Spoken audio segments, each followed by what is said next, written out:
We supply a lot of the floats to parades in this area. We do Baton Rouge, we do Morgan City, we do Thibodaux, we do New Roads this year, Addis, Plaquemine, and our Comogo parade. So we stay pretty busy. We do LSU events, Christmas parades, you name it in this area, we pretty much probably doing it. My sister always wanted to have a nighttime parade in Plaquemine, and when she died of cancer in 2009, she never had a chance to get it done. And a group of people led by Rhonda Howe, she was a founder, started the Krewe of Comogo. And we joined up with her as far as, and the crew, we was gonna have a parade, so we rented some floats from New Orleans for 2 years. And we really wasn't happy with the quality of the floats, but we did see it was gonna be a success in Plaquemine, so we said if we're gonna do it right. So we started building on at that point, on the 3rd year. The crawfish is a special float. It's our 50th float. And I've been thinking of this for probably 2 years. I said, I want to do something special for the 50th float. And I thought, let's do a crawfish. There's none in the state of Louisiana that I know of. In the 80s, there was a big crawfish prop in New Orleans they called Big Mo, but it was just a prop on the front of the float. It wasn't people inside the crawfish. And I said, well, you know, we're gonna do something that's never been done. It's been a challenge, but that's what I decided to do.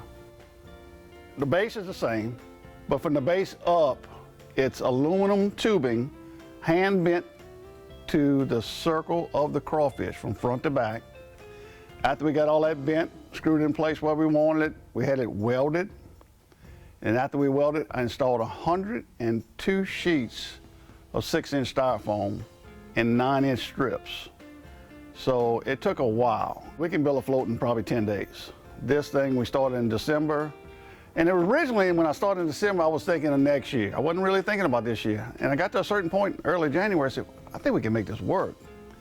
So we kind of picked up the pace a little bit and started working every day in long hours. And I said, we're just gonna finish it for this year. The group that's riding in it is a local business, Crawfish Express. So perfect match. They're excited to do it, and we're excited to have them.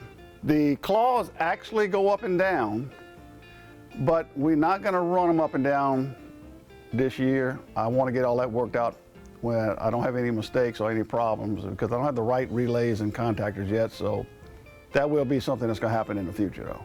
It was for us specifically first. Whether it goes in other areas or if the state tourism needs it somewhere, that's to be determined. It's going to depend on, it's a longer float, so it's got a long turning radius. So it's going to be if it can go where they possibly want it. I wouldn't be surprised to see it in Baton Rouge one day. Don't know for sure, but very possible.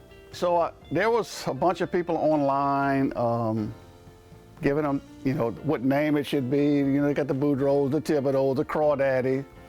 And they had a few of them out there that was pretty good. Originally in my mind, I wanted to name, since they had Big Mo, I wanted to name it Big Earl, because I built it. But I started thinking about it. I said, I don't think it would be fair to my family. So I think I'm gonna name it Como. And that's what it's gonna be, Como the Crawfish. So that honors all of family, past, present, and future. So that's what we're going with. Sunday night, 7 o'clock in Plaquemine, Krewe of Comogo parade. We will be rolling it. It's going to be in the parade, and I hope people come out and see it. It's been quite a challenge, and I'm proud of the way it come out.